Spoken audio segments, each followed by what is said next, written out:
Press club Shahdadpur अॻियां बिजली जे bill जो सतायल जानीपुरा शहदादपुर जो रहवासी मोहम्मद इब्राहिम एहतजाज कंदे चयो त असां इस्लामी जमहूरिया पाकिस्तान जा रिहाइशी आहियूं। असां सां एॾो वॾो ज़ुल्म कयो पियो वञे। बिजली जो बिल 20 यूनिटनि जो 3000 रुपयनि ताईं असां पंहिंजा ॿार निपायूं या बिजली जो बिल ॾियूं। हुन चयो त गुज़िरियल महीने जो बिल 36,000 खां वधीक आयो। Hesco sub division Shahdadpur office वियासीं त चयो वियो त हीउ बिल कीअं बि करे जमा कराए, आईंदा एतिरो बिल कोन ईंदो। वरी हिन महीने अगस्त जो बिल ओतिरो ई आयो आहे। एॾो ज़ुल्म छो पियो कयो वञे?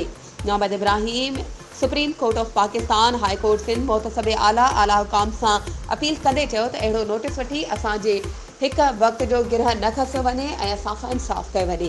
वधीक ख़बरुनि ऐं अपडेट्स जे लाइ असांजे चैनल खे सब्सक्राइब कयो ऐं हा, बेल आइकन खे प्रेस करणु न विसारिजो त जीअं असांजी हर नई अचण वारी वीडियो तव्हां ताईं पहुची